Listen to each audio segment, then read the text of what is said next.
Pensez-vous vraiment connaître vos amis? Êtes-vous sûr que ceux qui vous entourent vous soutiennent vraiment, ou êtes-vous simplement aveuglé par l'illusion de la loyauté? Ce que je m'apprête à vous révéler pourrait ébranler vos certitudes les plus profondes et bouleverser votre perception des relations humaines. Dans un monde où la sincérité se fait de plus en plus rare, il est probable que vous soyez entouré de faux semblants sans même vous en rendre compte. Imaginez une seule seconde découvrir que la personne à qui vous confiez vos secrets, vos peurs et vos rêves attend secrètement votre échec. Cela semble impossible, n'est-ce pas? Pourtant, cette réalité est plus courante que vous ne le pensez, et elle peut vous arriver à tout moment, sans même que vous vous en aperceviez. Ce qui va suivre va peut-être vous choquer, mais ces vérités sont essentielles pour protéger votre bien-être et votre équilibre émotionnel. Ignorer ces signes pourrait vous coûter des années de votre vie, des années perdues à côtoyer des personnes qui ne vous apprécient pas vraiment, qui ne vous soutiennent pas et qui, pire encore, attendent le moindre faux pas pour vous rabaisser. J'ai moi-même traversé cette expérience douloureuse. Au départ, tout semblait simple, des amis proches, des rires partagés, des blagues innocentes. Mais, peu à peu, un doute s'est insinué. Ces remarques soi-disant amicales, ces plaisanteries répétées qui ciblaient mes insécurités, m'ont fait questionner la véritable nature de ces relations. Était-ce simplement moi qui étais trop sensible ou y avait-il quelque chose de plus insidieux? C'est là que j'ai compris que ces petites piques cachées derrière un sourire étaient bien plus que de simples taquineries. Elles étaient des attaques déguisées. Ce genre de comportement est une forme de manipulation subtile. On vous teste, on cherche vos faiblesses, tout en vous faisant croire que vous êtes dans l'erreur si vous osez réagir. Le plus pervers dans tout cela, c'est que la société nous pousse à croire que si nous ne savons pas rire de nous-mêmes, c'est que le problème vient de nous. C'est juste une blague, ne sois pas si sensible. Combien de fois avez-vous entendu cela? C'est un piège dans lequel il est facile de tomber, et je l'ai fait moi-même pendant des années. Mais il est crucial de comprendre que se défendre face à une plaisanterie qui franchit la ligne n'est pas un signe de faiblesse. C'est un acte de protection de soi. Les véritables amis n'ont pas besoin de pointer vos faiblesses pour se sentir valorisés. Ils célèbrent vos qualités, vous soutiennent dans vos moments de doute et de vulnérabilité, sans jamais faire de vous l'objet de leur amusement. Il est temps de poser des limites, de dire stop à ces relations toxiques qui vous dévalorisent sous couvert d'humour. Ceux qui vous respectent vraiment ne fuiront pas lorsque vous les confronterez à leurs paroles blessantes. Ils comprendront et ajusteront leur comportement. Mais ceux qui persistent à vous rabaisser n'ont probablement jamais été vos véritables amis. Croyez-moi, se défendre n'est pas une faiblesse. C'est une force, une prise de pouvoir sur votre propre vie. Ne craignez pas de perdre des amis en fixant des limites claires, car vous ne perdrez que ceux qui ne vous respectent pas. Le véritable test des relations humaines survient dans l'adversité. C'est dans les moments difficiles, lorsque la vie nous met à l'épreuve, que l'on découvre qui sont nos véritables alliés. Il est facile de se sentir entouré lorsqu'on réussit, que tout va bien, que les sourires et les félicitations abondent. Mais qu'en est-il lorsque vous traversez des moments sombres? Quand tout bascule, qui reste à vos côtés? J'ai vécu cette réalité.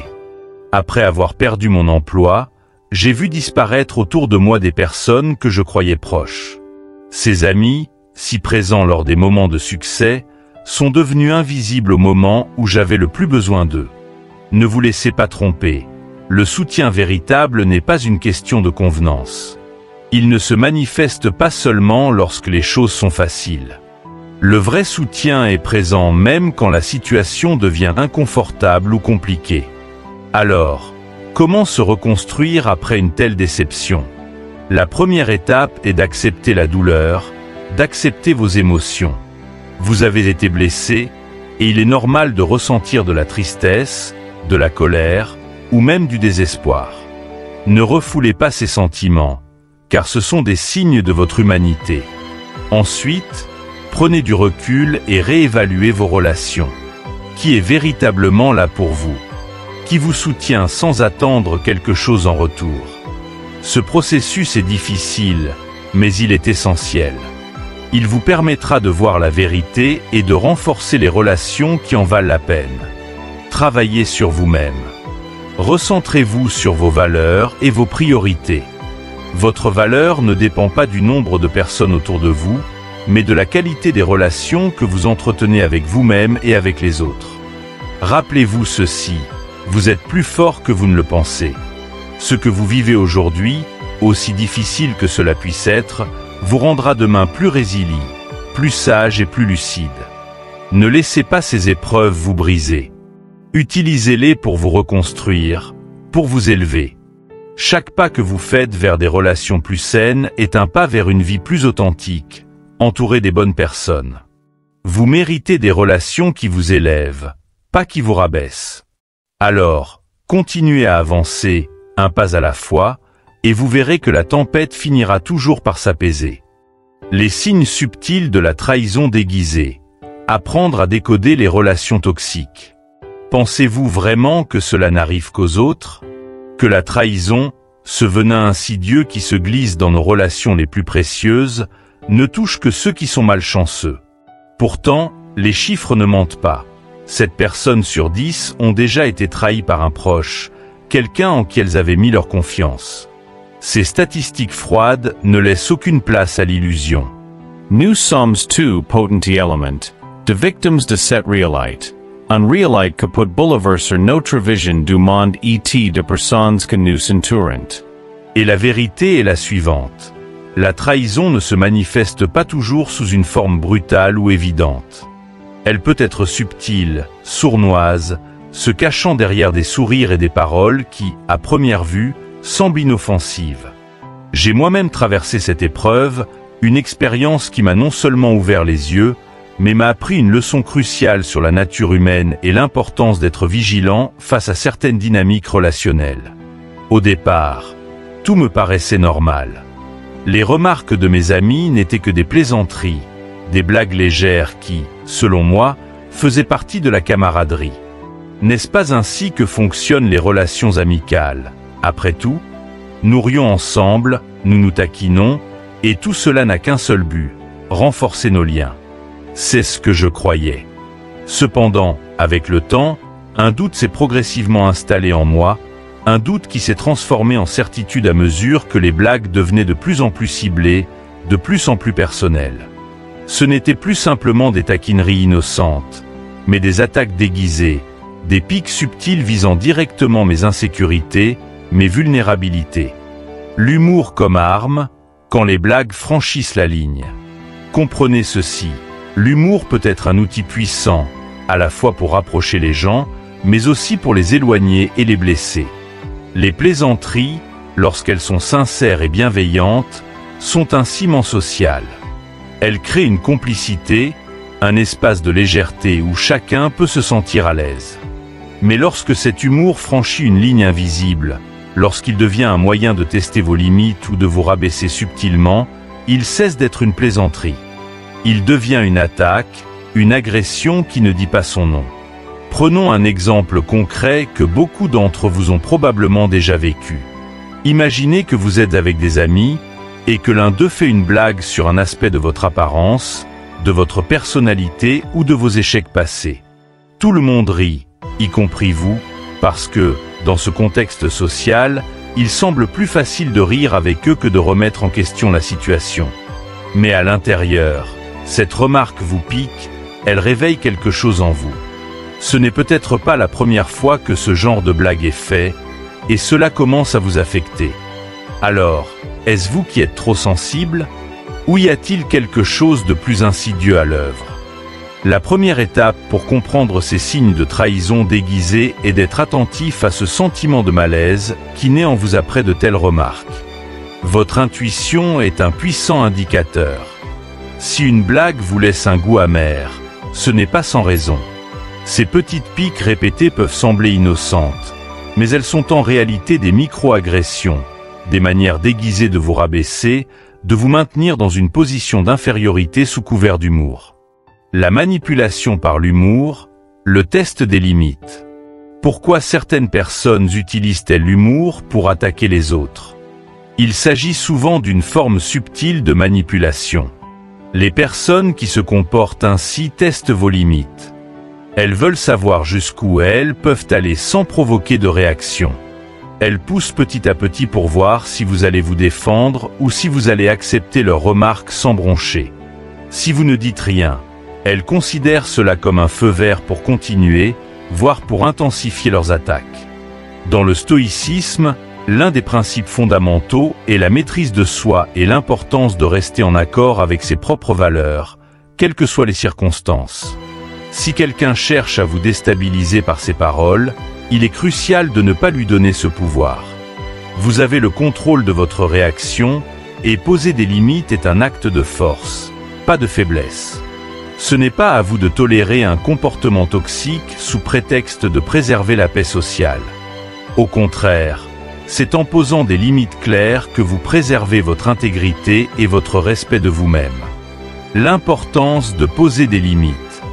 Nous vivons dans une société où l'on valorise souvent la capacité à rire de soi-même. On nous répète que si nous ne savons pas accepter une blague, c'est que nous sommes trop sensibles ou trop susceptibles. Mais il est crucial de comprendre que cette pression sociale peut être utilisée comme une arme pour normaliser des comportements toxiques. Se défendre face à une plaisanterie qui franchit la ligne n'est pas une preuve de faiblesse ou d'insécurité. C'est un acte de préservation de soi. Prenons un autre exemple. Au travail, un collègue fait régulièrement des blagues sur vos performances. Il s'amuse à souligner vos erreurs en public en prétendant que c'est pour détendre l'atmosphère. Vous pourriez être tenté de rire avec lui pour éviter d'être perçu comme quelqu'un qui ne sait pas prendre les choses à la légère. Mais si ces remarques vous affectent profondément, si elles commencent à éroder votre confiance en vous, alors il est temps d'intervenir. Poser une limite peut être aussi simple que de dire « Je comprends que tu veux plaisanter, mais cela ne me fait pas rire ». Cette simple phrase peut désamorcer la situation et forcer l'autre à réfléchir à l'impact de ses paroles. Les conséquences des relations toxiques. Ignorer ces signes de trahison déguisés peut avoir des conséquences profondes sur votre bien-être. Ce type de relation, basée sur la manipulation et l'irrespect, peut érosionner votre confiance en vous avec le temps. Vous commencez à vous poser des questions sur votre propre valeur, à douter de vos capacités, et cela peut affecter non seulement votre santé mentale, mais aussi votre capacité à avancer dans la vie. Les relations toxiques sont comme des poisons qui se diffusent lentement. Elles ne détruisent pas d'un coup, mais petit à petit, en rongeant votre estime de soi, en érodant vos certitudes. Vous vous retrouvez à marcher sur des œufs, à anticiper les moqueries, à adapter votre comportement pour éviter de donner des munitions à ces pseudo-amis. Mais cela ne fait que vous enfermer davantage dans un cercle vicieux, car plus vous vous adaptez, plus ces personnes se sentent en droit de continuer. Se libérer et retrouver son pouvoir. Le stoïcisme nous enseigne que nous ne pouvons pas contrôler les actions des autres, mais nous pouvons contrôler notre réaction à ces actions. Lorsque vous êtes confronté à des personnes qui cherchent à vous rabaisser, vous avez deux options, accepter et subir, ou prendre votre pouvoir en main. Vous n'êtes pas obligé de continuer à entretenir des relations qui vous dévalorisent. Vous méritez d'être entouré de personnes qui vous respectent pour ce que vous êtes, qui vous soutiennent et vous élèvent. Si vous ressentez ce malaise, si vous avez identifié des comportements toxiques dans vos relations, il est temps de prendre des décisions pour votre bien-être. Cela peut être difficile, surtout si ces personnes font partie de votre cercle proche, mais rappelez-vous que votre bien-être émotionnel est prioritaire. Ne craignez pas de perdre des amis en fixant des limites. Ceux qui tiennent vraiment à vous respecteront vos choix, et ceux qui ne le font pas n'ont jamais été de véritables alliés. En posant des limites claires, vous envoyez un message fort. Vous ne serez pas une victime facile de la manipulation. Vous avez le droit d'être respecté, d'être traité avec dignité. Votre bien-être n'est pas négociable. Il est essentiel de bien comprendre une vérité souvent négligée. Les personnes qui se moquent constamment de vos défauts ne le font pas par affection. Derrière ces remarques apparemment anodines se cache un mécanisme bien plus complexe et parfois toxique. Leur objectif n'est pas de renforcer votre relation ou de vous aider à grandir, mais plutôt de tester vos limites. En réalité, ces personnes cherchent à voir jusqu'où elles peuvent aller sans provoquer de réaction. C'est une forme de manipulation subtile qui vise à maintenir une certaine dynamique de pouvoir. Dans une société où l'humour est valorisé et où savoir rire de soi-même est perçu comme un signe de force et d'humilité, il devient parfois difficile de distinguer une plaisanterie inoffensive d'une attaque déguisée. La pression sociale nous pousse souvent à accepter des remarques blessantes sous prétexte que ce n'est qu'une blague. Cependant, derrière ce masque de l'humour, certaines personnes cachent une stratégie beaucoup plus calculée. Elles cherchent à vous rabaisser, à renforcer leur propre position tout en vous affaiblissant, parfois sans que vous ne vous en rendiez compte immédiatement. Prenons un exemple concret. Imaginez que vous êtes en réunion avec des collègues et que l'un d'entre eux fait une blague sur une erreur que vous avez commise. Tout le monde rit, et vous aussi, par réflexe. Après tout, c'est plus facile de rire avec eux que de vous opposer et risquer de paraître susceptible. Mais à l'intérieur, cette blague réveille quelque chose en vous. Vous vous sentez touché, exposé, et vous commencez à vous demander si cette erreur définit vraiment qui vous êtes. Et plus inquiétant encore, vous vous interrogez. Est-ce la première fois que cette personne pointe vos faiblesses de cette manière? Ces situations ne sont pas rares. Et elles se produisent souvent dans des environnements où la compétition et l'ego jouent un rôle central. La blague, loin d'être innocente, est en fait un test. Un test pour voir comment vous réagiriez, si vous défendiez vos limites ou si vous accepteriez de rester en retrait, abaissé dans cette dynamique subtile mais destructrice. Lorsque vous choisissez de ne pas réagir, ces personnes le perçoivent comme un feu vert pour continuer à repousser les limites. Ce comportement devient progressivement une habitude, un jeu de pouvoir dans lequel vous perdez votre terrain. Ce phénomène est ce qu'on appelle une micro-agression. Individuellement, chaque commentaire peut sembler inoffensif, mais accumulé au fil du temps, il peut sérieusement affecter votre estime de soi. Cela vous pousse à vous remettre en question, à douter de vos capacités, et finalement, à vous adapter de manière malsaine pour éviter de devenir la cible de ces remarques. Mais est-ce vraiment à vous de vous adapter? Est-ce à vous de tolérer un comportement qui vous blesse sous prétexte de ne pas vouloir perturber la dynamique sociale? Ce genre de manipulation subtile est particulièrement pernicieux parce qu'il est difficile à identifier. La société nous apprend que si nous ne savons pas rire de nous-mêmes, le problème vient de nous. Mais il est crucial de savoir reconnaître quand l'humour cesse d'être une plaisanterie et devient un outil pour vous diminuer. La manipulation par l'humour est une technique insidieuse utilisée pour déstabiliser quelqu'un sans avoir à faire face à la confrontation directe. Voyons cela d'un point de vue stoïcien. Dans le stoïcisme, l'une des idées centrales est que nous devons rester maîtres de nous-mêmes et ne pas laisser les actions des autres influencer notre tranquillité d'esprit. Toutefois, cela ne signifie pas accepter passivement le manque de respect. Au contraire, être stoïcien signifie savoir poser des limites claires lorsque cela est nécessaire, tout en restant en contrôle de ses émotions. Poser une limite n'est pas un signe de faiblesse. C'est un acte de force intérieure. Prenons un autre exemple. Imaginez que dans votre groupe d'amis, il y a toujours une personne qui fait des remarques sur votre apparence ou vos choix de vie, sous couvert d'humour. Ces petites piques, répétées au fil du temps, finissent par éroder votre confiance en vous, même si, en apparence, tout le monde semble rire. Vous vous dites « ce n'est pas grave, je peux gérer ». Mais en réalité, chaque commentaire sape un peu plus votre estime de vous-même. À force de rester silencieux, vous envoyez inconsciemment un message. Celui que vous tolérez ces attaques, que vous les acceptez comme étant normales. Mais ce n'est pas normal, et il est de votre devoir de vous protéger. Fixer une limite, c'est dire « Je comprends que tu plaisantes, mais cette remarque me met mal à l'aise ». Cette simple phrase peut désamorcer la situation et forcer l'autre personne à réfléchir à l'impact de ses mots. La clé ici est d'aborder la situation avec calme, sans agressivité, mais avec fermeté. Certaines personnes pourraient mal réagir à votre décision de poser des limites. Elles pourraient vous accuser de manquer d'humour ou de ne pas savoir prendre une blague. Mais cela ne doit pas vous détourner de votre objectif principal. Protéger votre bien-être émotionnel. Ceux qui respectent vraiment vos limites comprendront et ajusteront leur comportement. Ceux qui persistent dans leur moquerie ne méritent peut-être pas d'avoir une place aussi importante dans votre vie. Il est également important de comprendre que le manque de réaction face à ce genre de manipulation n'a rien de bénéfique. Ne pas réagir, c'est laisser les autres définir la manière dont ils vous traiteront. Au contraire, en fixant des limites claires, vous envoyez un message fort. Vous méritez le respect et vous ne tolérerez pas le contraire.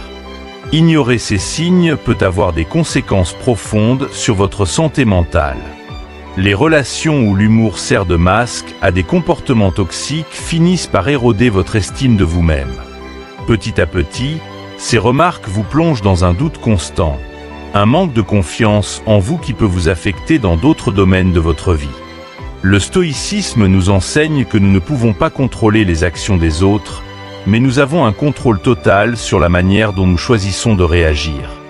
Si vous vous trouvez face à une personne qui utilise l'humour pour vous rabaisser, vous avez deux options, accepter et subir, ou choisir de prendre votre pouvoir en main en posant des limites. Le choix est toujours entre vos mains. Finalement, il est crucial de comprendre que se défendre face à ce type de comportement n'est pas une preuve de faiblesse. C'est un acte de respect envers soi-même. Vous méritez d'être entouré de personnes qui vous valorisent pour ce que vous êtes, qui vous élèvent plutôt que de vous abaisser.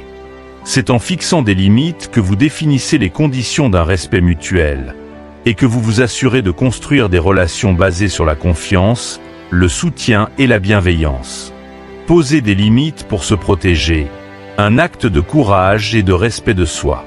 Se défendre face à des plaisanteries déplacées ou des remarques blessantes n'est pas seulement acceptable, c'est absolument crucial pour votre bien-être. C'est un acte de protection, non seulement de votre santé mentale, mais aussi de votre dignité. Vous méritez d'être entouré de personnes qui vous valorisent, qui reconnaissent vos qualités et vous soutiennent dans vos moments de vulnérabilité. Malheureusement, certaines personnes, qu'elles soient conscientes ou non de leur comportement, cherchent à rabaisser les autres pour un rire facile, souvent sous couvert d'humour. Ce n'est qu'une blague, ne sois pas si sensible. Combien de fois avez-vous entendu cette phrase?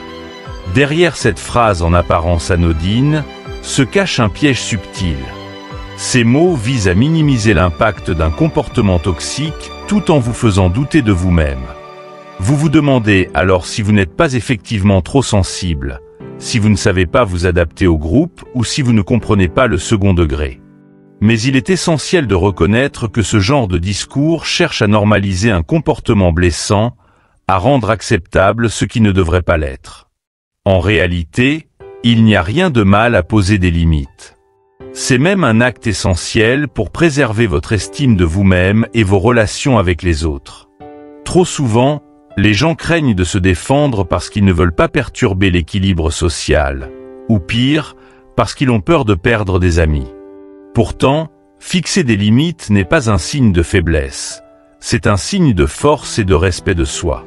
Oser fixer des frontières montre que vous vous estimez suffisamment pour ne pas accepter d'être rabaissé ou blessé sous prétexte de camaraderie.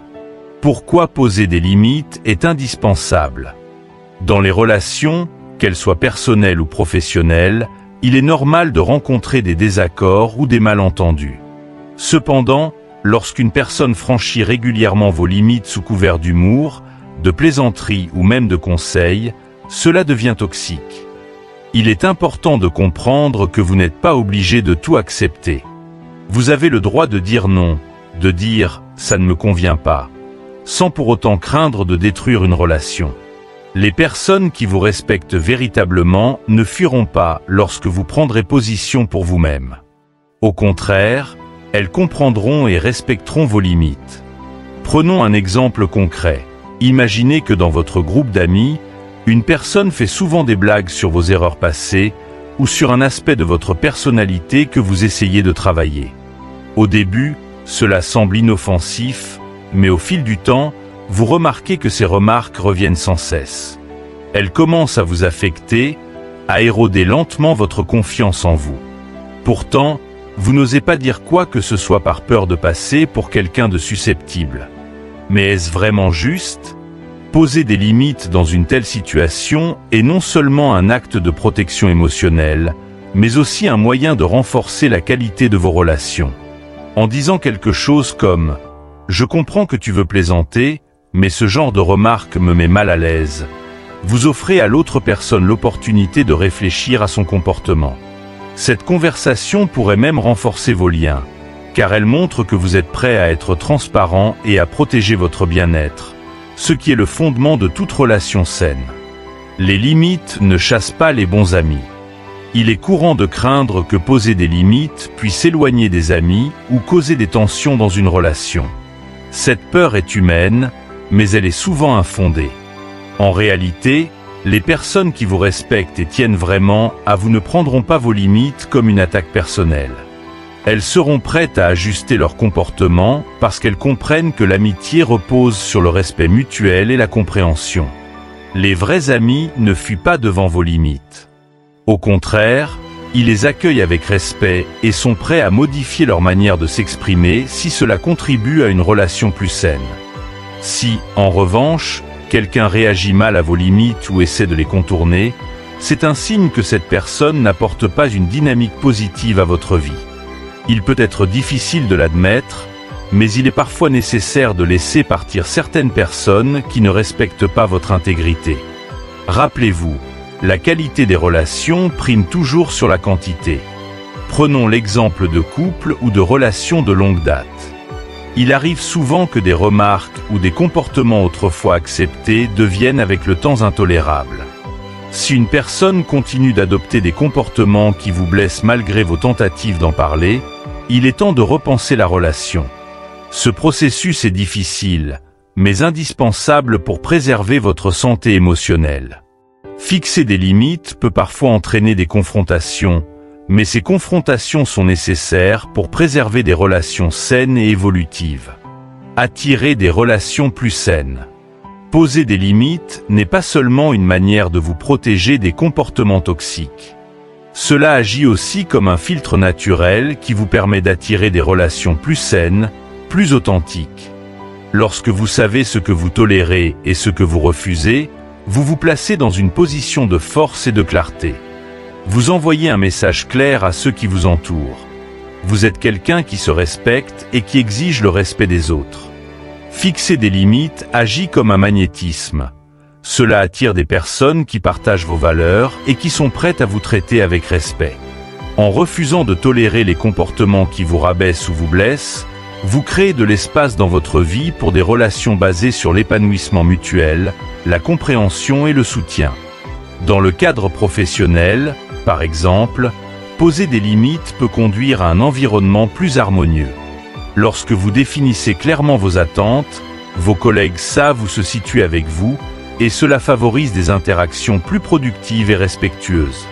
Prenons un autre exemple. Dans une équipe de travail, une personne prend constamment le crédit pour des projets auxquels vous avez activement participé, sous prétexte que c'est la règle du jeu. Si vous ne fixez pas de limites, cette dynamique ne fera que s'intensifier. Mais si vous prenez le temps de poser une limite, en expliquant calmement que vous méritez d'être reconnu pour vos efforts, vous montrez que vous respectez votre propre valeur. Ceux qui respectent ce principe apprendront à ajuster leur comportement, et vous gagnerez en respect. Ceux qui ne le font pas ne méritaient probablement pas votre confiance dès le départ. La force des limites dans le développement personnel. Poser des limites est aussi un élément fondamental du développement personnel. Cela vous permet de prendre le contrôle de votre vie et de définir vos propres termes. En disant non à ce qui ne vous sert pas, vous ouvrez la porte à de nouvelles opportunités et à des expériences plus enrichissantes. Cela vous permet de vous concentrer sur ce qui compte vraiment pour vous et de cultiver des relations qui vous nourrissent, au lieu de vous épuiser. Le stoïcisme enseigne que nous ne pouvons pas contrôler les actions des autres, mais nous avons un contrôle total sur notre réponse à ces actions. Poser des limites fait partie de cette maîtrise de soi. Cela nous permet de rester fidèles à nos valeurs et de ne pas nous laisser influencer par des comportements qui ne correspondent pas à notre bien-être. Cela demande du courage, car il faut parfois faire face à l'inconfort d'une confrontation. Mais en fin de compte, vous serez plus serein et plus aligné avec vos objectifs de vie. Conclusion, le pouvoir de dire non. En fin de compte, poser des limites est une forme de protection, mais aussi une invitation à mieux se connaître et à mieux se respecter. Dire non à ce qui vous blesse, à ce qui vous rabaisse, c'est dire oui à votre propre épanouissement. Les limites ne sont pas des murs que vous dressez autour de vous pour vous isoler, mais des guides qui montrent aux autres comment vous voulez être traité. Ne craignez pas de fixer des limites par peur de perdre des amis ou de créer des tensions. Ceux qui vous respectent vraiment ne fuiront pas. Ils apprécieront même votre transparence et ajusteront leur comportement. Et ceux qui ne le font pas, peut-être qu'il est temps de réévaluer leur place dans votre vie. En posant des limites, vous créez un espace où les relations basées sur le respect, la bienveillance et la croissance personnelle peuvent prospérer. Vous méritez d'être entouré de personnes qui vous soutiennent et qui vous élèvent, pas de celles qui vous rabaissent pour un simple rire. Le vrai test des relations, l'adversité révélatrice. C'est dans l'adversité qu'on reconnaît ses véritables amis. Combien de fois avez-vous entendu cette phrase sans réellement comprendre son importance jusqu'à ce que la vie vous l'impose? Rien n'est plus vrai. Les relations humaines, si elles peuvent sembler solides dans les moments de réussite, sont souvent mises à l'épreuve lorsque la tempête s'abat. Il est facile d'être entouré quand tout va bien, lorsque vous réussissez, lorsque vous brillez. Les gens aiment être proches de ceux qui semblent intouchables, de ceux dont la réussite éclatante attire l'admiration.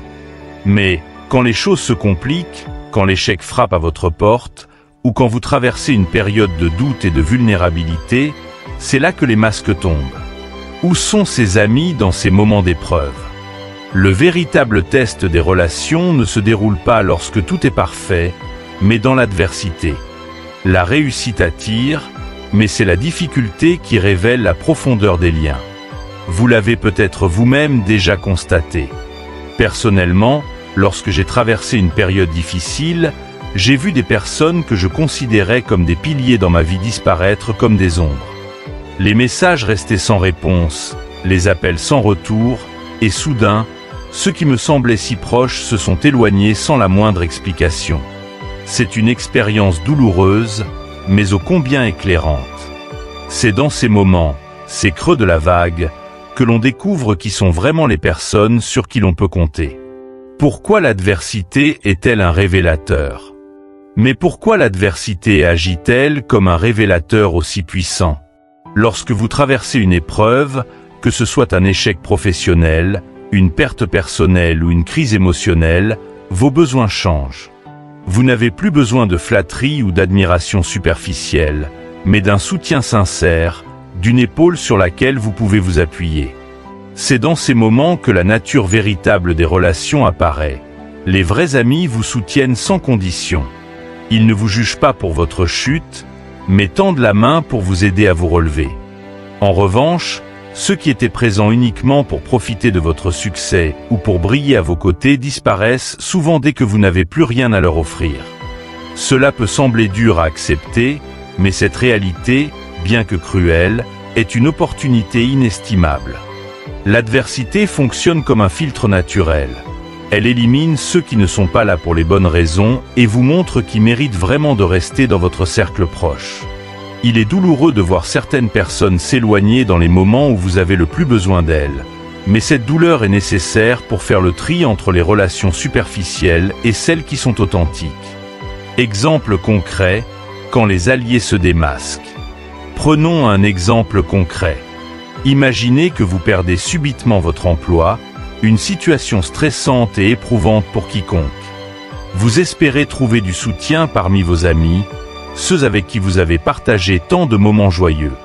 Mais au lieu de recevoir des messages d'encouragement ou des appels pour vous réconforter, vous remarquez que certains de vos amis deviennent silencieux. Ils ne répondent plus aussi vite à vos appels, Ils évitent les discussions sur votre situation. Pire encore, certains peuvent même se montrer distants, comme s'ils craignaient que votre échec ne rejaillisse sur eux. Cette expérience peut vous paraître familière. Lorsque vous traversez des périodes de vulnérabilité, ces moments révèlent qui est vraiment là pour vous. Les amis qui disparaissent lorsque vous êtes à terre vous montrent que leur affection ou leur soutien était conditionné par votre réussite. Ce n'est pas de l'amitié véritable, c'est de l'opportunisme. Mais ne vous méprenez pas, même cette révélation a une valeur inestimable. Savoir qui ne mérite pas votre confiance est tout aussi précieux que de savoir à qui l'accorder. Les vrais amis ne fuiront pas. En revanche, les personnes qui restent, celles qui vous soutiennent dans vos moments les plus sombres, sont les véritables alliés. Ces personnes ne vous jugent pas pour vos faiblesses, et elles ne sont pas effrayées par vos échecs. Elles comprennent que l'amitié ne repose pas sur la performance, mais sur la présence. Ces amis-là ne fuient pas lorsque les choses deviennent inconfortables. Ils sont là, à vos côtés, même quand vous n'avez rien à leur offrir d'autre que votre vulnérabilité. Prenons l'exemple d'un couple qui traverse une période de difficultés financières. Au début, les soirées entre amis étaient fréquentes, les discussions légères et amusantes. Mais au fil du temps, avec l'apparition de tensions liées à la situation financière, beaucoup d'amis du couple se sont éloignés. Ils n'étaient plus aussi présents qu'auparavant. Cependant, une poignée d'amis fidèles continuait de rendre visite, d'offrir leur soutien sans jugement. Ce sont ces amis-là qui méritent d'être célébrés, car ils prouvent leur véritable valeur dans ces moments d'épreuve. La réévaluation des relations, un processus nécessaire. Ce qui est important à retenir, c'est que l'adversité ne fait pas que révéler les failles dans certaines relations. Elle vous donne aussi la possibilité de réévaluer la manière dont vous investissez votre temps, votre énergie et vos émotions dans vos relations. Une fois que vous avez identifié qui sont les personnes qui disparaissent lorsque vous avez le plus besoin d'elles, vous pouvez commencer à réorienter vos efforts vers ceux qui méritent vraiment de faire partie de votre vie. Ce processus de réévaluation est un acte de développement personnel en lui-même. Il vous permet de prendre du recul et de comprendre que toutes les relations ne sont pas égales. Il est normal d'avoir différentes relations pour différentes raisons, mais il est essentiel de savoir qui mérite votre confiance et votre attention. Ceux qui ne sont pas capables de vous soutenir lorsque vous traversez des moments difficiles ne devraient pas avoir une place centrale dans votre vie. Ils ne font que prendre de l'espace que vous pourriez allouer à des personnes qui partagent vos valeurs et qui vous élèvent. Quand l'adversité devient une opportunité de croissance. Même si cela peut sembler paradoxal, l'adversité est une opportunité de croissance. En révélant la véritable nature des gens autour de vous, elle vous permet de reconstruire votre cercle social sur des bases plus solides et plus authentiques. Vous apprenez à mieux vous entourer, à choisir des personnes qui partagent vos valeurs et qui seront là pour vous, quelles que soient les circonstances. Dans le stoïcisme, il est souvent question de l'importance de l'acceptation des événements que nous ne pouvons pas contrôler. L'adversité est l'un de ces événements. Vous ne pouvez pas empêcher les difficultés de survenir, mais vous pouvez choisir comment y réagir. Et parfois, ces moments d'épreuve vous montrent qui méritent vraiment de marcher à vos côtés. Le stoïcisme nous enseigne aussi l'importance de la résilience et de la maîtrise de soi dans les moments de difficulté. S'entourer de personnes capables de soutenir ces valeurs est essentiel pour maintenir votre tranquillité d'esprit et votre force intérieure. Conclusion. Se reconstruire autour des bons alliés. Au bout du compte, l'adversité est un révélateur puissant, mais elle est aussi une opportunité de renouvellement. Elle vous aide à comprendre quelles relations sont superficielles et lesquelles sont authentiques. Cela peut être douloureux, mais cette douleur est nécessaire pour grandir, pour vous reconstruire autour de relations plus saines et plus solides. Ne craignez pas de laisser partir ceux qui ne peuvent pas ou ne veulent pas vous soutenir. Laissez la vie faire le tri, et concentrez-vous sur ceux qui restent à vos côtés dans les bons comme dans les mauvais moments. Ces amis, ces personnes-là, sont vos véritables alliés. Ce sont eux qui méritent votre temps, votre énergie et votre affection. La force de l'acceptation et de la reconstruction. Renaître après la déception. Après avoir traversé une période de déception, en particulier dans le domaine des relations humaines, une question fondamentale se pose. Comment se reconstruire? Comment reprendre confiance en soi, en les autres, et dans la vie après avoir découvert que certaines personnes, que vous croyez être des piliers dans votre existence, vous ont abandonné ou trahi au moment où vous en aviez le plus besoin? La première étape dans ce processus de reconstruction est l'acceptation. Il est crucial de comprendre que la douleur, la tristesse, la colère ou le désespoir que vous ressentez sont des émotions tout à fait naturelles. Beaucoup d'entre nous sont tentés de refouler ces sentiments pour ne pas paraître faibles, pour ne pas se laisser submerger par la souffrance. Pourtant, ces émotions sont une preuve de votre humanité. Elles sont la réaction naturelle à une trahison ou à une déception. Vous avez été blessé, et c'est normal de ressentir de la douleur. Cependant, la clé n'est pas de nier ces émotions, mais de les accepter. En les reconnaissant, vous prenez le contrôle. En les rejetant, vous ne faites que prolonger le mal-être. Le stoïcisme, qui nous enseigne l'importance de l'acceptation des événements que nous ne pouvons pas changer, insiste sur ce point. Accepter vos émotions ne signifie pas les laisser vous dominer. Cela signifie simplement les reconnaître comme une étape nécessaire pour avancer. Vous êtes un être humain avec des sentiments, et cette expérience, aussi difficile soit-elle, fait partie de votre chemin vers la croissance personnelle. Accepter pour se libérer.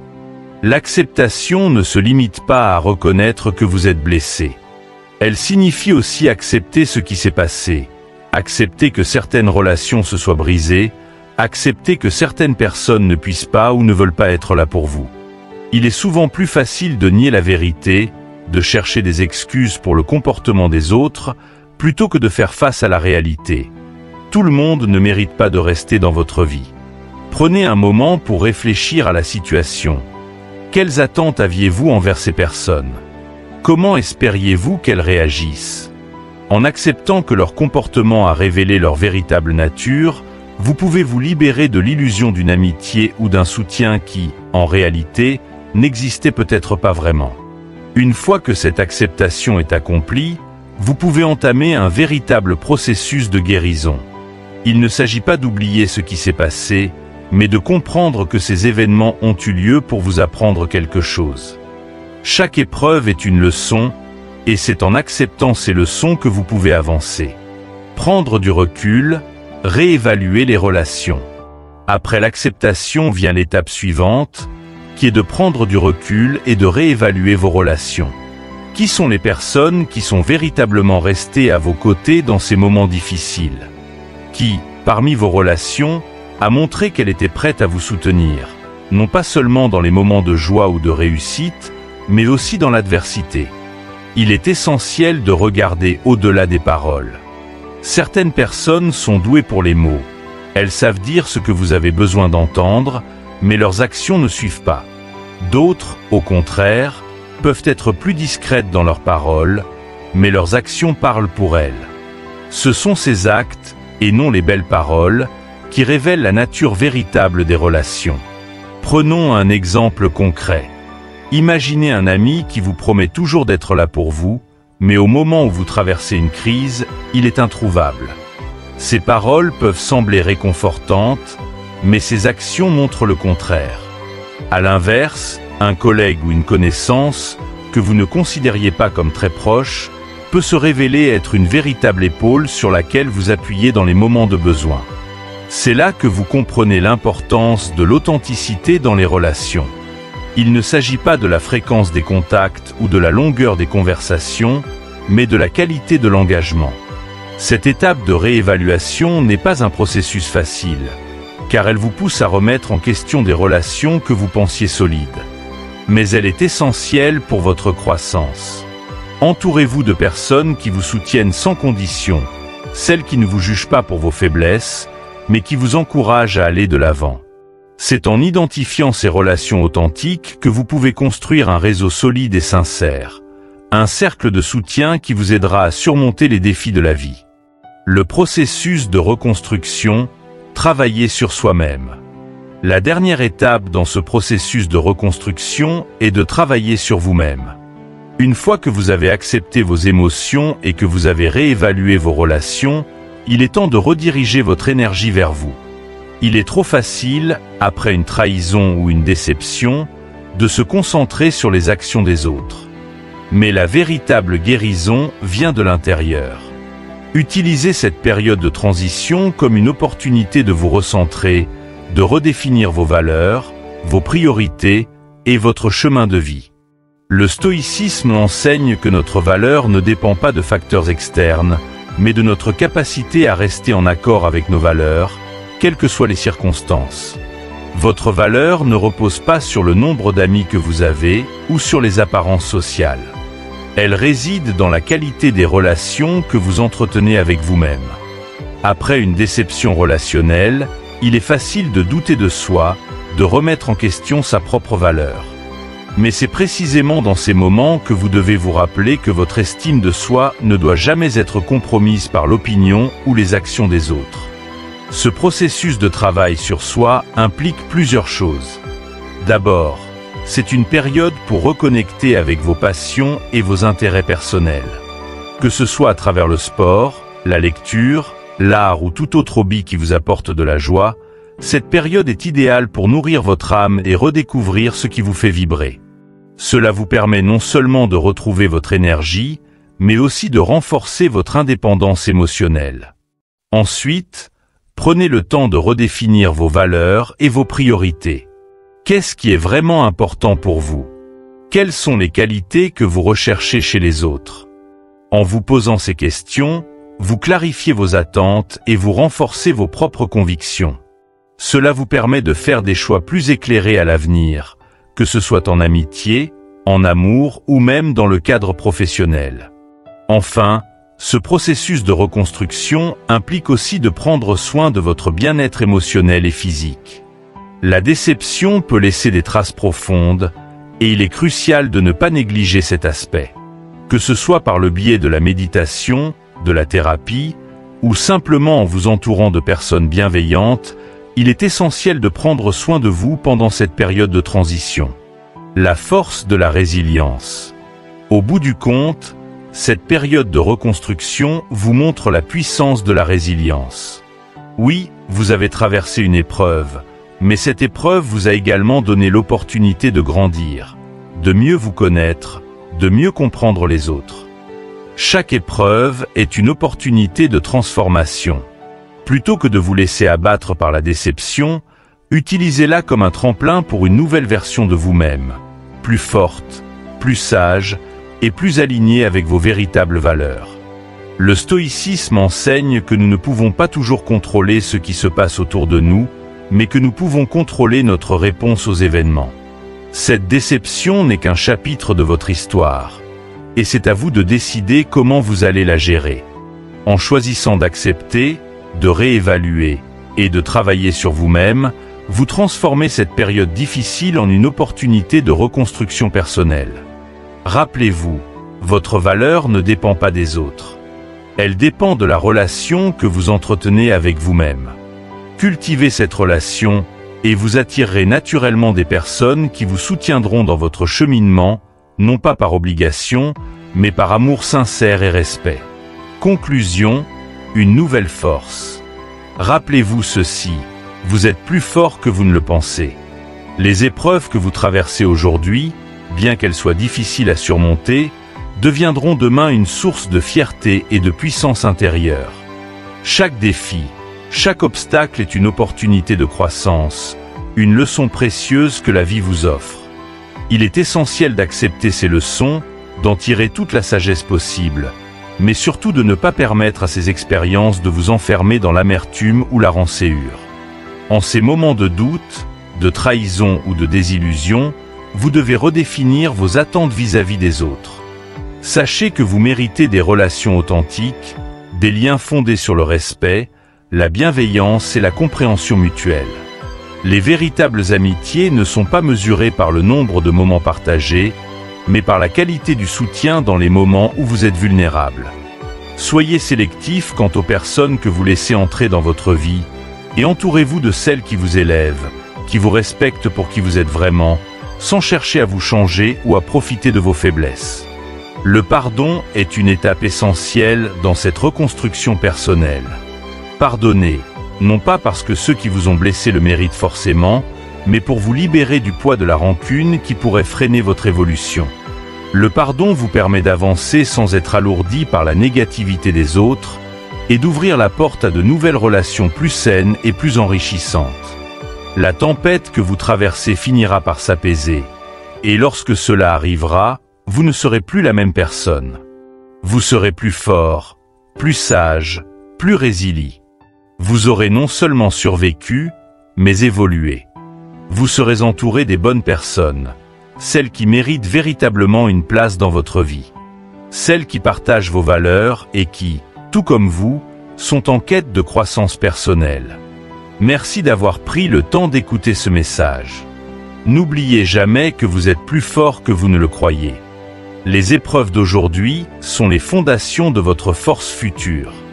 Si ce message vous a inspiré et que vous souhaitez continuer à recevoir des conseils sur le développement personnel et la sagesse stoïcienne, je vous invite à vous abonner à ma chaîne YouTube, Sagesse en évolution.